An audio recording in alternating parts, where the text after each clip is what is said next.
retrouve pour un look de soirée qui est plus ou moins chargé selon l'intensité que vous donnez au maquillage. Ce qu'on utilise, c'est la palette Full Exposure de chez Smashbox. Vous avez été nombreuses à me demander mon avis sur la palette et à faire un tutoriel avec, donc le voici. Une vidéo avis sera bientôt en ligne aussi sur le produit, savoir si ça vaut la peine de l'acheter.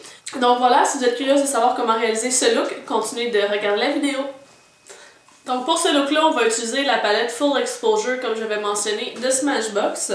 Et pour vous la montrer rapidement, vous avez en fait tous les fards qui sont pailletés ou irisés en haut et les fards qui sont mat en bas. Le look qu'on va faire ici va jumeler les deux types de fards. J'ai déjà appliqué une base qui est la Primer Potion dans la couleur Sin de Urban Decay sur toute ma paupière mobile, mon coin interne, la paupière fixe, donc vraiment partout, même sur le rotule inférieur. Et je vais ensuite venir travailler avec le pinceau de la palette que je trouve très bien. Et il est comique parce qu'il y a un des deux côtés qui est bicolore, si on veut. C'est un peu dans l'optique où on utilise les couleurs foncées d'un côté et les couleurs claires de l'autre pour pas salir le pinceau au complet. Et l'autre côté ressemble au 217 de MAC, donc très pratique pour le creux. C'est vraiment un bel ajout. Et on va venir faire un look qui va être foncé au coin interne et externe et qui va laisser la paupière mobile, le centre de la paupière mobile plus clair et lumineux avec des fards qui sont plus irisés, plus pailletés. On va commencer par travailler le creux et pour ce faire, je vais venir chercher le fard qui est juste ici. Il s'agit du M6, donc il y a une espèce de petite chart à l'arrière. Donc quand on regarde la palette comme ça, je vous l'ai nommé comme ça, mais peut-être dans le fond qu'ils sont à l'envers. Mais en tout cas, c'est celui-ci, c'est le beige qui est un brun moyen chaud. Et je vais venir directement travailler le creux.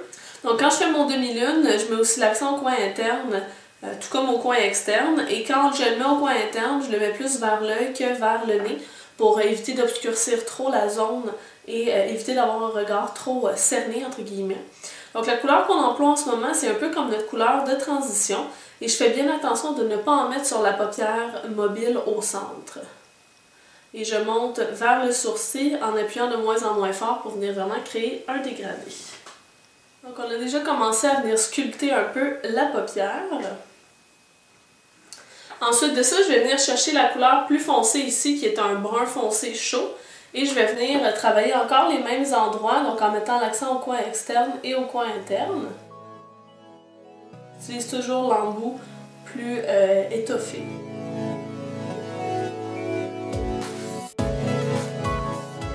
Donc ce sont des fards qui se travaillent vraiment très bien. Donc n'oubliez pas de toujours venir parfaire votre fondu parce que plus on va, plus on perd un peu de l'intensité. Donc ça vaut la peine de repasser doucement sur ce qu'on a déjà travaillé avec notre couleur de transition un peu plus tôt. Et là pour moi, le travail d'estompage et de coloration avec les fards un peu plus foncés, donc le creux est pas mal terminé. On essaie de faire ça le plus symétrique possible. C'est pour ça que j'ai fait mes deux yeux en même temps cette fois-ci et non pas un œil à la fois. Et là, je vais venir chercher l'autre côté du pinceau avec l'embout clair et je vais venir chercher la couleur mate qui est juste ici au centre. C'est une espèce de blanc légèrement jaune et je viens faire l'arcade sourcilière comme ceci. J'en mets un peu aussi au coin interne simplement pour que la zone directement au niveau du pic soit un peu plus claire que le reste. Donc ça vient encore plus contraster avec le foncé qu'on a à cet endroit-ci. Donc pour ce look-là, honnêtement, on aurait quasiment pu utiliser juste ce pinceau-là. La seule chose, c'est le rotule inférieur. Je vais prendre un pinceau au poil court assez plat. Celui-ci, c'est le pinceau estompeur de chez Quo. Et je vais prendre un mélange en fait de mes deux couleurs mates un peu plus foncé et je vais venir travailler le rotule en mettant le plus foncé vers le coin externe et je m'assure de venir connecter comme ici pour pas qu'il y ait d'espace blanc. Donc là, je repasse délicatement avec mon pinceau à deux couleurs, le côté deux couleurs, avec le côté où j'avais mis le plus pâle là, pour pas venir obscurcir mon cache-cerne, mais c'est simplement pour venir fondre un tout petit peu le rotule inférieur. Et je remets encore un petit peu de foncé au coin externe, près de la ligne des cils. Et là, je vais venir mettre la touche de lumière au niveau de la paupière mobile pour le centre et je vais utiliser mes doigts parce que je trouve que les paillettes se transfèrent mieux de cette façon-là. Je vais venir d'abord prendre en fait la couleur juste ici, qui est une espèce de doré pailleté, légèrement ambre. Donc ça commence à donner davantage de pep à mon look. Donc vous pouvez voir que dès que j'ouvre l'œil, c'est beaucoup plus lumineux. Donc on peut déjà voir une luminosité de plus et là je vais encore mettre l'emphase là-dessus en utilisant l'autre couleur juste à côté qui est comme un or plus clair, plus or blanc si on veut, champagne avec des paillettes aussi et là je vais en mettre vraiment au centre pour attirer encore plus de lumière là.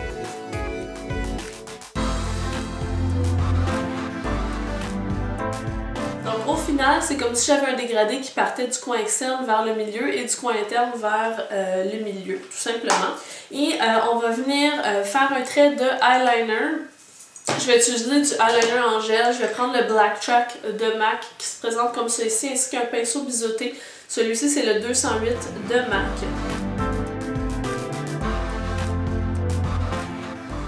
Donc voilà, je vais faire du tight line aussi, donc ma muqueuse supérieure.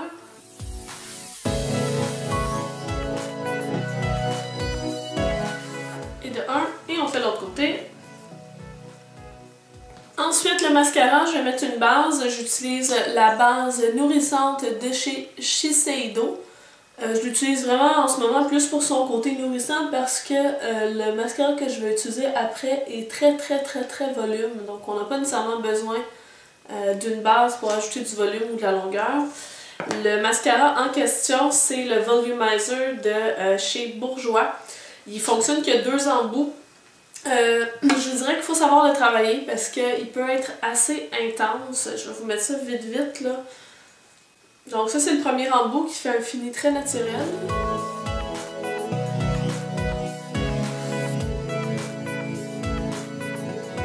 Donc comme je disais, la première application elle est super naturelle. Si on utilise le deuxième embout, il est très plein de produits. C'en est presque effrayant. Et là, on l'applique et honnêtement, là, si on fait des mouvements de zigzag comme je vous indique de faire d'habitude, on se retrouve avec les cils tout collés en grumeaux, en paquet. Donc je vous le conseille pas. À la place, je fais juste une application régulière. Je fais à peine zigzaguer à la base des cils pour les séparer. Mais sinon, le reste de l'application, je le fais vraiment là, en suivant les cils.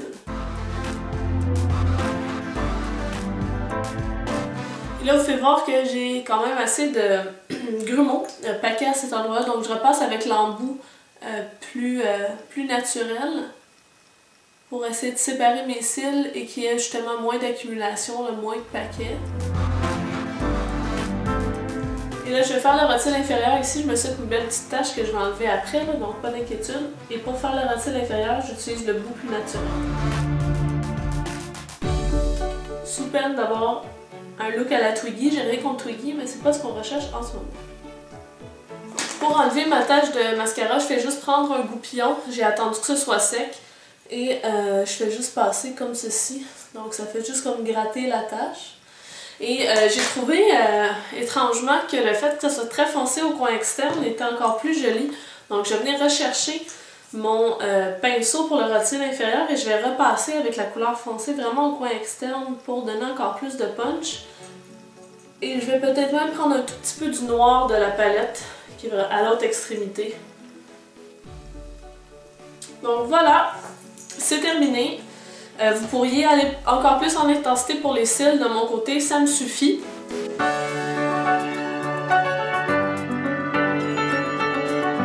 Donc c'est vraiment un look de soirée génial. J'avais jamais essayé cette technique-là avec des couleurs neutres et je trouve ça super joli. Et ça donne vraiment une belle forme ronde à l'œil. Cependant, grâce au trait de eyeliner, on va quand même chercher le côté félin, le côté œil en amande. Je vous le conseille vivement, testez-le. Si vous avez les yeux très ronds, très globuleux, c'est pas un maquillage que je vous conseille cependant parce que ça met justement l'accent sur la rondeur de l'œil en tant que tel. Donc j'espère que ce tutoriel-là vous a plu, que vous aurez la chance de jeter un coup d'œil à cette palette-là. Pour votre information, ce que je porte sur mes lèvres, c'est un blush de Rimmel qui est en Pink Rose, mais il ressemble plus à une couleur pêche. Je voulais quelque chose d'assez neutre, mais qui donnait un petit teint joli, rosé quand même un tout petit peu. Et au niveau des lèvres, je voulais quelque chose d'assez naturel parce que sur les yeux, on est plus ou moins chargé. Et c'est un gloss de chez Smashbox aussi, tant qu'à être dans la même maison. Et c'est la couleur Illume que j'aime vraiment beaucoup. Et la texture est agréable, un peu collant, mais pas trop. Donc, tous les produits qui ont été utilisés dans cette vidéo-ci vont être mentionnés dans la barre d'informations en dessous, donc je vous invite à la consulter. Je mets aussi d'autres liens intéressants. Sur ce, moi je vous souhaite une bonne fin de journée. N'oubliez pas de vous abonner, puis on se voit dans la prochaine vidéo. Bye les filles! Aujourd'hui, on se retrouve pour parler de la toute nouvelle palette Full Exposure de chez Smashbox. Vous avez été plusieurs à me demander mon avis sur le produit. La voici!